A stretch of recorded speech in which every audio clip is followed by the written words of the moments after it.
Coming up on Simple C10, I'm going to give you an update on our Lucky build, and we're going to install a secondary battery in the back of this truck. We're going to use an EverStart battery, the GMSS secondary battery bracket, and a battery isolator kit that I got from Amazon. So stay tuned and check it out.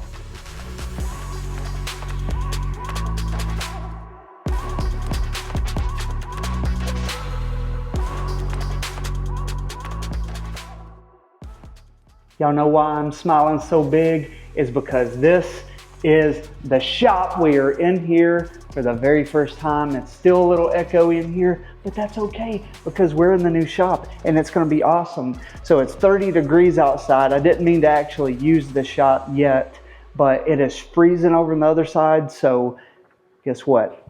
I pulled Lucky in here. Parked it right here, got it all aired up. We're about to install a secondary battery onto Lucky. Now that I have the sound system, I'm getting ready to put vintage air in it. I've got a lot of electronics, so I want a secondary battery, and we're gonna use GMSS battery bracket, their simple C10 battery bracket that uses the Walmart AGM battery that I talk all about. There's one in the front. I put them in every single truck that I've done, and they've been awesome. Before we get too deep into the secondary battery stuff, let me give you just a quick walk around of Lucky. I've done a lot to the interior, done a lot to the truck, around the shop. I'll show you what we're working with. It's not done yet. You can see this little blank spot. I got me a nice little simple C10 sign coming, and I'm excited about that. It's that Tennessee powder coating. I'm gonna get powder coated. It's gonna be backlit. That way I got a cool little background in the videos, you know, about to pull Sunny in here whenever it's actually sunny. But a couple things to wrap up on this truck, and then it's on to the 60 because I know a lot of people are excited for that build. So am I. I've been compiling all the parts for Sunny, and I'm wrapping up Lucky because it's going to go over to Taylor's Colors and get a fresh coat of paint. You may be thinking, man, that truck looks good.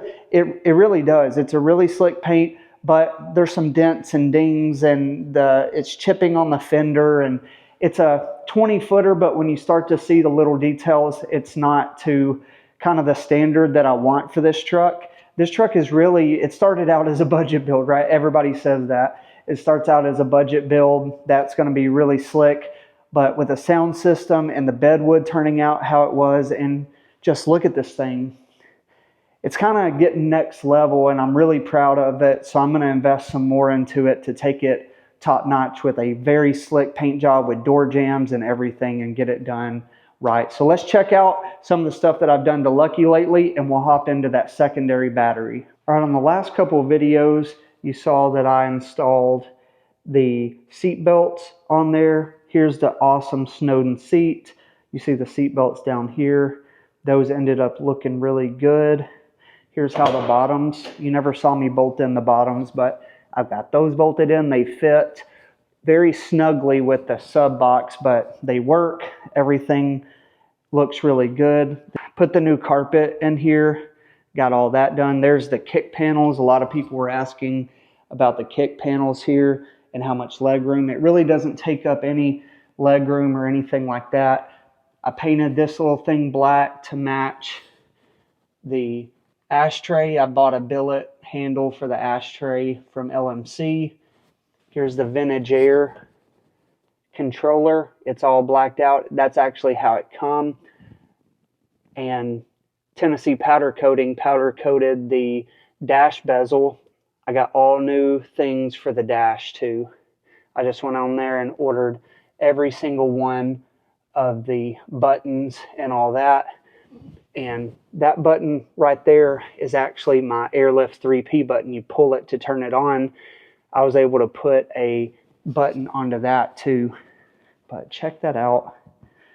Really, really happy with how all this turned out. Check out the door panels. These were the ones that were done by Thread Shed. And I got all new pulls and window cranks and all that. It's all the detail stuff. The other side looks like. See here you can see the jams need painted. They're a darker green. With all the door closed and stuff, you don't really notice all that, but That's the reason I want to get it painted too. Check out those. Ooh, yeah. I touched up some paint around the dash. Went to O'Reilly and got them to mix up some paint to match my interior. So some of you haven't seen this little holder right here. This is really made for a phone, but it holds your airlift controller perfect, and it actually clicks into line. I've got my bass knob right here too that kind of puts it right there, and then my switch to put up the raised bed floor up and down. So it's kind of like a little station. You can still put your phone or something in there. Here is the sniper.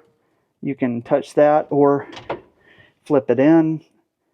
I got that from Fat Fender Garage. They make them for the Airlift 3P and the sniper or any kind of module. This is the button that I was talking about. You can pull that and it turns the Airlift 3P system on or push it in. And this actually just screwed right on it. I used the Amazon button in one of my older videos. So here's how I normally drive. This foot over here, you can see a lot of space in between. The speaker's not in the way at all. I am going to have to move my high beam, low beam. I'm going to actually move it to right here so I can click it right there, just a little bit higher than it normally is. I bought a grommet and I'll show you that. And I just get to punch all y'all because you fell for the old trick. I didn't mean to do it, but I got you. Pop.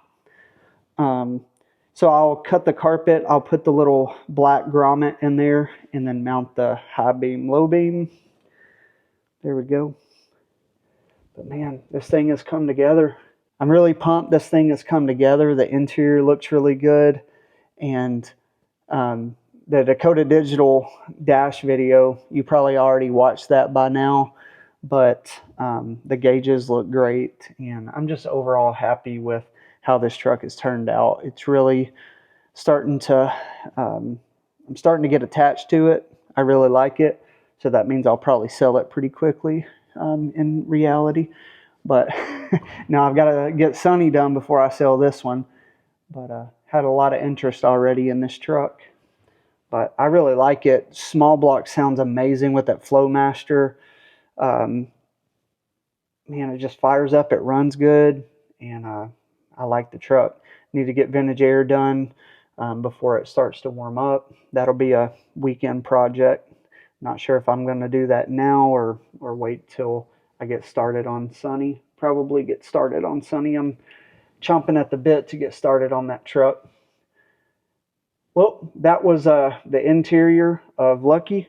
So, oh, I forgot. Let me show you the subsystem. Some people were asking how much room that I had back there. There's the subsystem. I've got the seat scooted almost all the way back, but when you angle the seat back like that, there's still about this much room in between. So I feel good about it. I'll probably angle the seat up about like that it shows, so you can kind of see the sound system, but also see the seat. I don't know. We'll see. I'm not used to displaying a sound system or anything like that, but I made some 24 by 24 posters and put them in frames of some of my builds. I'm going to have that sign right here. You guys have already seen the video for the Omni wall. I've got the 5.3 block for Sunny right there. I got a cherry picker set up. I've got some more pegboard coming for right here that I'm going to put some of the Benchmark abrasive stuff that they sent me, and can't wait to show you guys that. I've got a hood and grinder wheels and all kinds of stuff. They sent me this cool banner. Check that out. So I need all that stuff for Sunny. There's going to be a lot of grinding and cleaning up the frame, getting ready for the Porterbuilt stuff. So I need all the cleaning things that I can get. They sent me some drill bits, so I'll be using those. Here's the back of the Lucky. I haven't, still looking really good. I'm going to mount that battery right here on the side of the frame. I'll probably have to unbolt the gas tank and move it up a little to get on the back side with some nuts and bolts. but there it is. It's looking good in here. I just need to get the secondary battery on there, the vintage air, drill the holes in the side for the trim that I'll put on the truck after it's painted. So drilling in the side of this is kind of stressful. I've got sail panels that will go right here, and I've got the factory trim. Put all that on there after it's painted, and then clean it up, and I got me a nice little truck. Woohoo! So let's break down all the stuff that you're going to need to install a secondary battery in your truck. So the first thing that you're going to need is your battery. This is the EverStart Platinum AGM battery. This is from Walmart. It's $179. It's got 710 cold cranking amps, and it's a 24F. So this thing compares similarly to a Optima Yellow Top or batteries like that. I run these in all my trucks. I've got one in Lucky right now, right here. And I also added for 30 bucks, you can get one of these Delco tops. All this is a plastic top that you put on here, and I just taped it on there. And I put these types of fittings that has all my air ride and all that kind of stuff on there, and got some of these big boots to put on here to kind of have that classic look. But I think this looks really good. Somebody was pointing out online, they're like, yeah, that looks classic, but those kind of terminals look very modern. And I agree with them. I absolutely agree. But these fit on there perfectly. I cut off the backside. There was like a little lip on here that was flimsy. I cut that off to clean it up, and just cleaned it up really, really nicely. So today on the secondary battery, we will hook the secondary battery into that terminal and run it along, and I'll put the black braiding over it and all that kind of stuff. But the EverStart battery looks really good, even if you don't put a topper on there.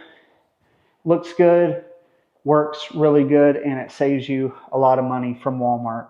Not all Walmarts carry them, so you'll have to just check it out. I don't know if there's a item number on there, but I usually put in the AGM 24F EverStart, and it pops up. Next, what we'll need is the GMSS secondary battery bracket. So GMSS makes a couple different of these.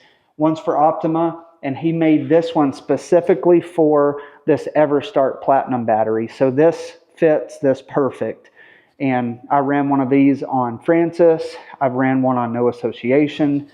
But this is really nice if you want to get two of them. If you've got full inner fenders and you just want to get two of them to have two batteries, I think it's a great investment. This one came powder coated. You can pay a little extra, get it powder coated. I would recommend doing that. It just saves you from painting, and powder coat really just is way more durable than spray paint. Comes with the hardware, with lock washers, everything. So it's ready to roll. And it fits really snug. The design here at the top helps everything to fit really nicely. So that'll be good. Here is the battery isolator. This is a Keyline brand.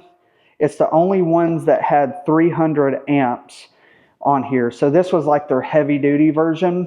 And what this does is it will detect if you've got 13.3 volts coming in. So if your alternator's on, your truck's running, then it will open up the circuit and charge your secondary battery. If it drops below 12.8, then it will shut this off and not charge your secondary battery. The battery isolator is going to protect your main battery. So this is how it works. Is just say, for instance, I'm at a car show and I just turn the key over and I've got my sound system blasting. It's going to be hooked to the secondary battery. So it may drain that secondary battery all the way down without me knowing it. But since the truck's not running, that isolator is not turned on the switch to allow the main battery to hook to it. So it's not going to kill both of your batteries. But if the truck is started and it's running and the alternator is working like it's supposed to, then it's going to charge that secondary battery. It will turn it on.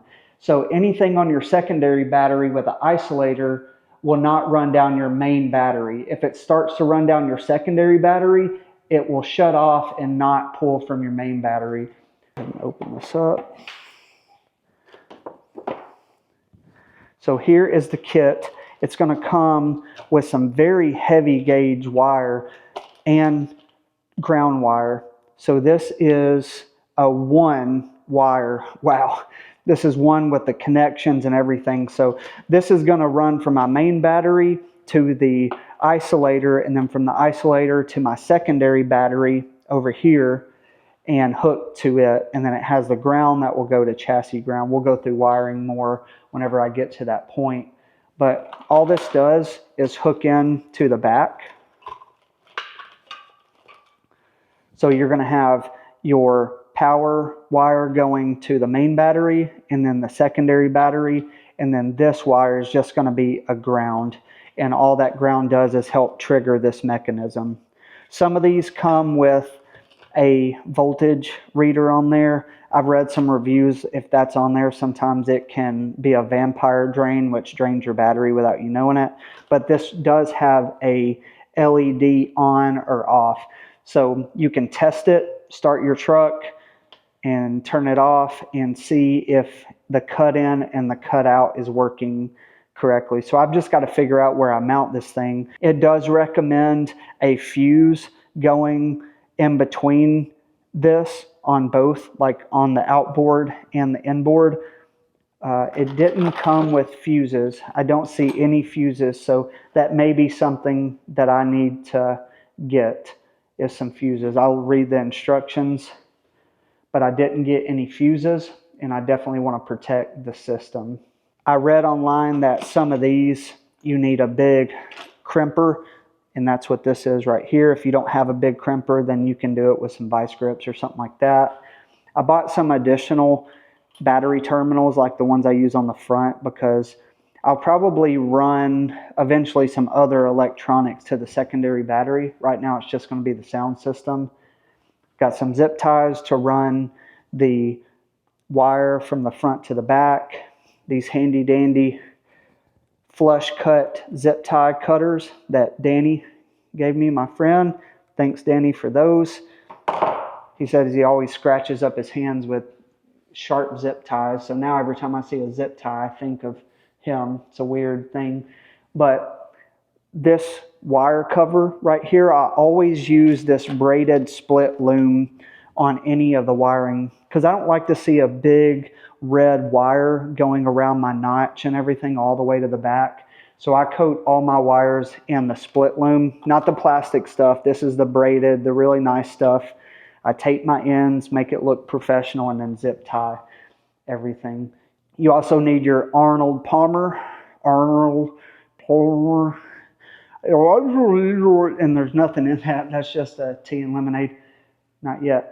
All the parts that I just talked about will be linked in the description of this video. If you want to click the title of the video, it'll drop down and you can go to the links there and get everything that you need. I do offer the GMSS battery bracket that you see right there. That's on my website, simpleC10.co. All the sales from my website, that's what goes to help fund the builds in this channel and provide for me to do this full time. So every little sale matters to me, and I appreciate it. And you can buy this stuff from anybody. I mean, you can buy a lot of this stuff direct from the manufacturer, but the thing that I offer is if you have issues, or if you want to FaceTime or have questions to help you install the part that you just bought, I'm here for you. So you buy it from me, you get me, and you get my help and suggestions and walking you through it.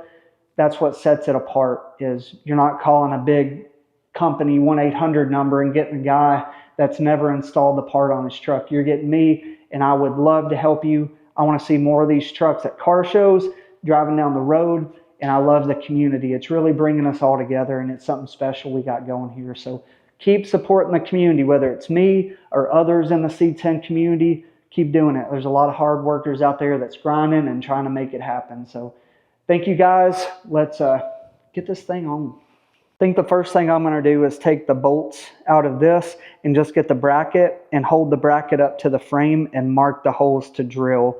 Kind of mock it up a little bit. Once we get the holes drilled and we'll loosen up the gas tank. That way we can bolt it in. And the bracket's the main thing. Once we get the bracket in there with the battery, the wiring stuff shouldn't be that hard at all. Should be able to throw this together pretty quickly and get this truck powered up.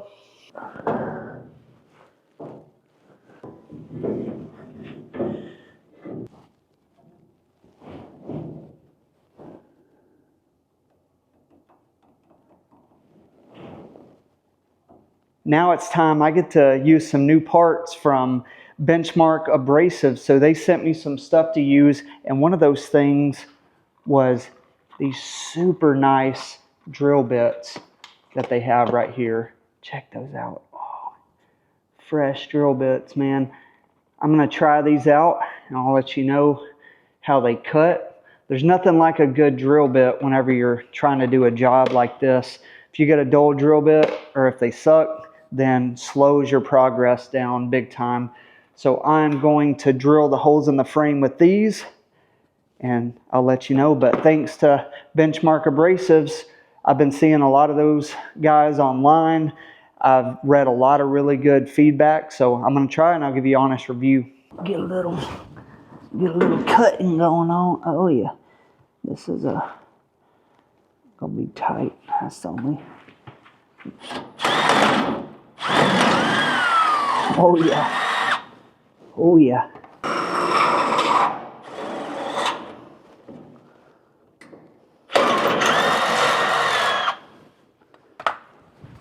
There we go. So what I'm gonna do is I'm gonna unbolt the tank, just kind of prop it up out of the way so I can get a nut on the back side. You can almost get it with a finger, but it's not. I need a little bit more room. So this will be easy. Just unbolt 4 bolts, move this out of the way a little bit.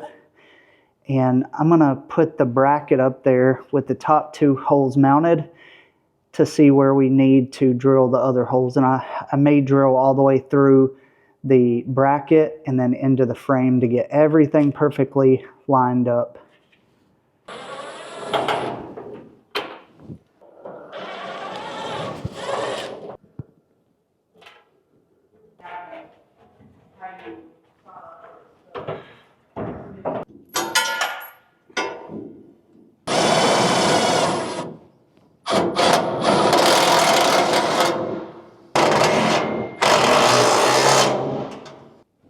Alright, we've got the bracket mounted in there. So you see right here, the frame was a little bit too small on the back, so I just drilled a hole through the bracket and then through the frame and bolted it in there. But this thing is rock solid. There's lock washers and lock nuts on the back side of these. So it's in there really, really good. I'm going to go ahead and put the tank back how it goes. That way I know how to run my wires and know where to mount the isolator. Go ahead and get the tank bolted back up. I'll set the battery in here and then bolt down the battery, clamp it down, and then the battery and the brackets on here. Super easy, straightforward. GMSS makes it easy by having it powder coated with all the hardware. You might have to adjust your holes depending on your frame or where you're mounting it, but it does have some pre-made holes if you're going to go kind of right behind the cab where I usually go. On this truck, I've got the exhaust there, so I couldn't do that. This was the best bet, but looks great. And heck yeah, took about 30 minutes.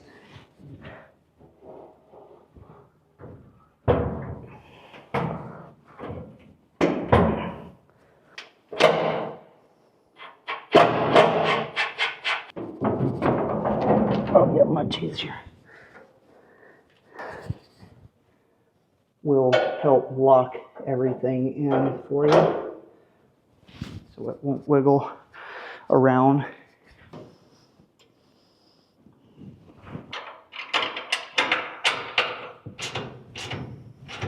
There it is. That's the GMSS battery relocation bracket. Looks awesome. There we go. That's what it looks like. Looks great. We'll run the positive wire all the way back here to the positive. Then we'll take that negative here, to a chassis ground. Go ahead and tighten back down that ground for the sender, and we'll start breaking open the wiring. Now it's time for the wiring part of this. So this is the isolator kit right here. It comes with the wire. Again, I think it's 20 foot of wire, a ground cord, the connectors, the heat shrink, the battery terminals, all that kind of stuff.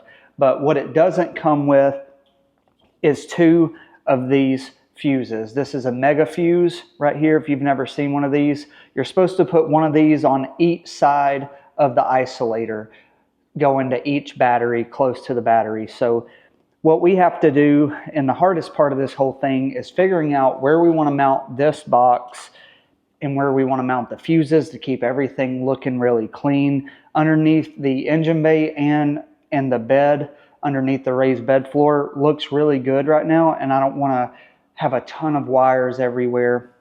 Sometimes you can't get away from it, but I'm going to try to mount this fuse very close to this on the front, and I'm actually going to mount this in the engine bay in the frame.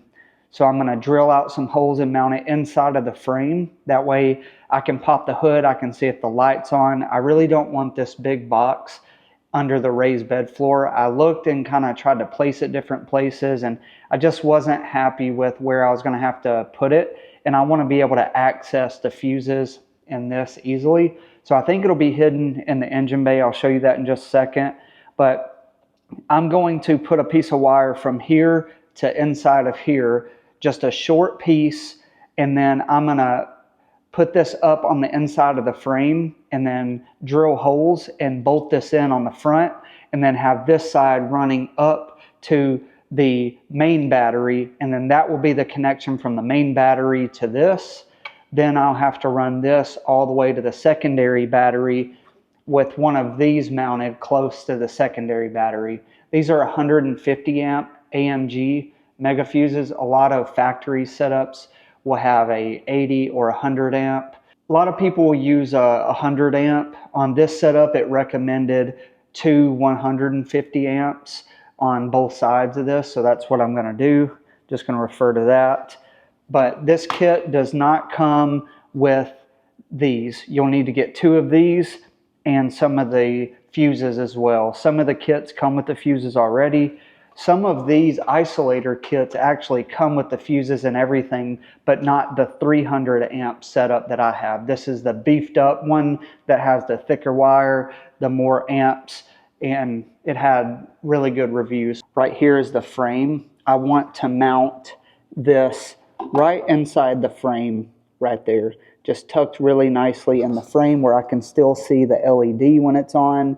Mounting it here in the frame along the line of where the other battery cables are will keep everything uniform, and I'll be able to kind of connect those together. And I think I can mount the fuse right there pretty easily. So right now what I want to do is just mock up this part with the fuse on the inside of the frame and mark it and drill the holes. This isolator and fuse about right here. That's about where I want it to be close together to keep everything nicely tucked in there.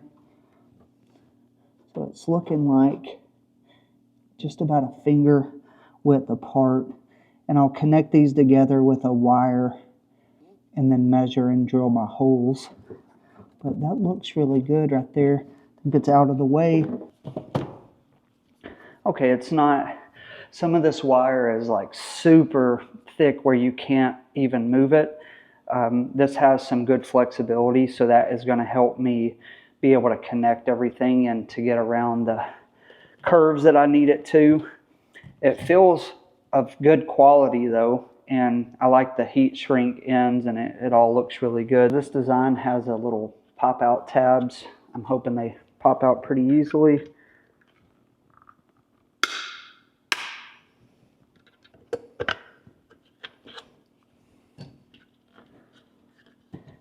I'm going to take these nice ends that are already done, and I'm going to connect those to the actual connections on here.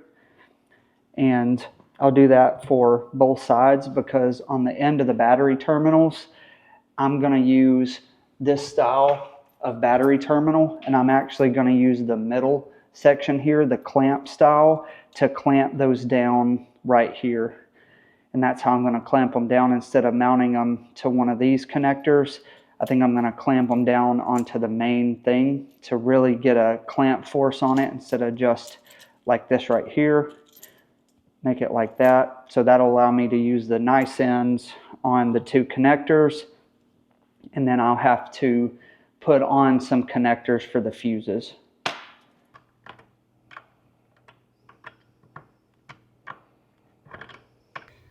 So yes, that's correct. This one goes to the starter, so I'm going to have to mount it upside down like this, which is not a big deal. It'll be easier to see the LED with it on the top anyway. But that means I need to put this fuse right here as close as I can get it. So I'm going to cut just a little bit off of here and then mount that directly just like that. And then this side will run up to the actual starter battery.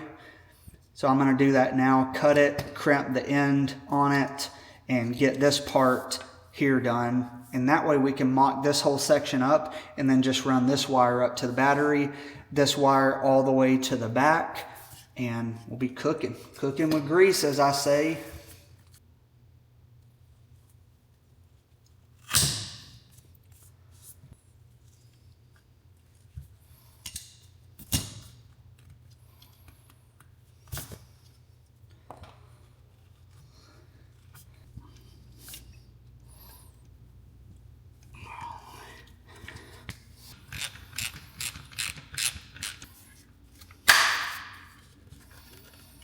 This is what we're working with right here.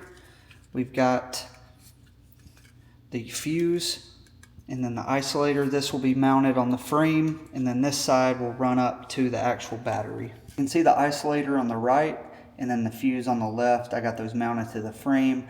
I went ahead and wire loomed and put some tape on that to hide the red wire, and it looks really clean in there. Now I just have to run the wire up to the battery and then to the other side of the fuse, and we'll have the whole system hooked up all the way to the back. I'll have to get under the truck and move all the wire all the way back to the other batteries.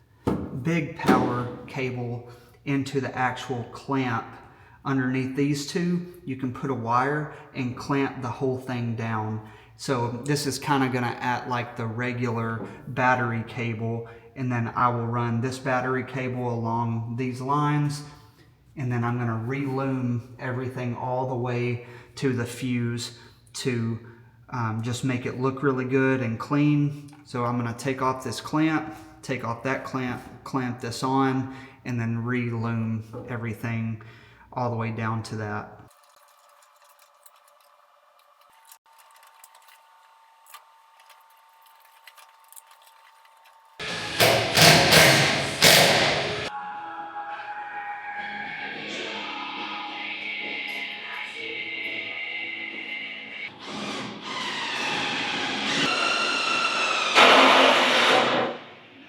Got all the dual battery wired up. I'll show you the wiring now. It got late last night, so I couldn't start the truck up and test out the batteries and everything, but I've pulled Lucky outside, sitting in the driveway now, so we're gonna crank it up and I'm gonna test the batteries and show you guys how to test to make sure that you hooked everything up right. So I'm gonna grab my battery tester right here and we'll go pop the hood.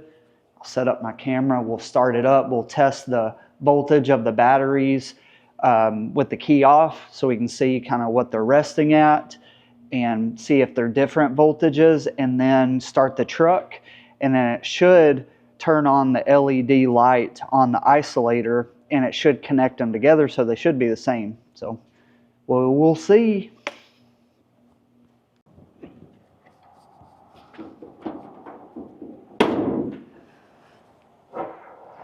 Last night, I got into a wire organization party So I re-loomed all this. I taped the edges, put these caps on here. These are just the standard kind of ones that I always use, but these plastic little boots make it really nice. And then I loomed all the way down. You can see those are the two fuses for the air ride. I just let those stick out. It's loomed all the way down to the bottom right here. And then you can see there is the fuse that's going to the isolator, and then there's the isolator.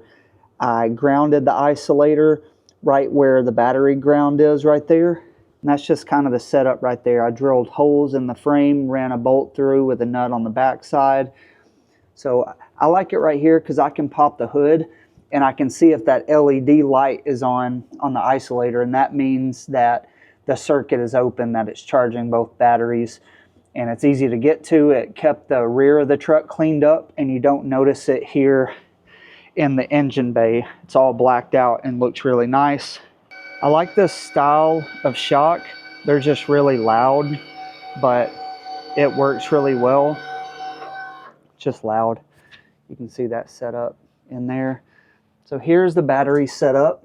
I think it turned out really good. Took the battery wire, which is the big red wire, and loomed it and ran it all the way under the cab, and then the amp wire goes from the cab, and then it's also in the loom with the battery cable and ran all the way to the back. But I used the little clamps that I usually use, like on the other side for the air ride and everything. But you'll see two fuses coming out of here. This is the other 150 amp fuse that's on the other side of the isolator between the battery.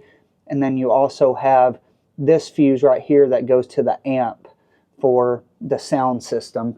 So these are easy. I can pull it up and check those, and it looks clean. I didn't want both of those and then the other fuse and then the isolator all back here. I wanted to be able to keep it clean, and I really feel like that's about as clean as you can get it, having two big fuses and everything. Then the ground is just the chassis ground right there. I used the same type of connector back here. That way, if I ever want to add on other accessories, they'll be easy to mount up directly to that. But that's how the rear is set up. Very simple setup back here, not a lot going on. All my air ride stuff is nicely tucked back there and doesn't get really dirty or anything. It's hard to wipe down for shows back there and stuff like that, but it protects it from the weather and everything. This truck is looking really good. It's the first time it's been outside in a while since I had the transmission redone. Now it's time to test everything. So I'm going to test both batteries, what volts they're at just sitting still, and then we'll turn on the truck, make sure the LED light for the isolator's on, and we will check and see what the voltage is when the isolator's on. All right, I don't know if you can see that, but we are sitting at 12.66 on the front, 12.66. Let's go check the back. Now in theory, these should read differently because they're not connected right now. Yep, this is 12.81, 12.81. So that's showing us that right now both batteries are separated, and that's what it's supposed to be.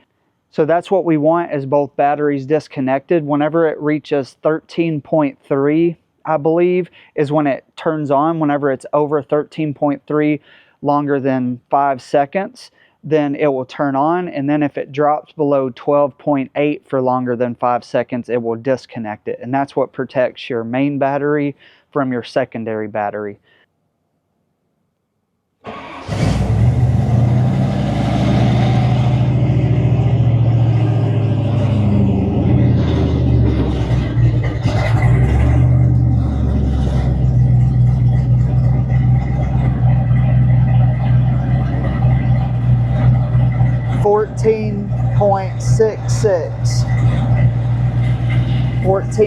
.66.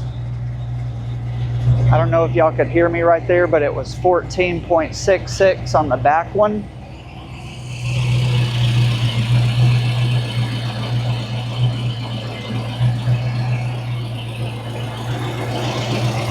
Should be the same on this one.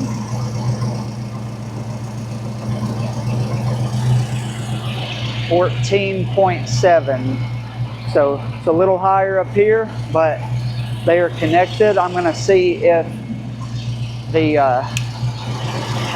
little light is on. I stick my finger down here just to get a reflection, and I can see the red reflection off of my finger. The LED light is on. That means they are connected together.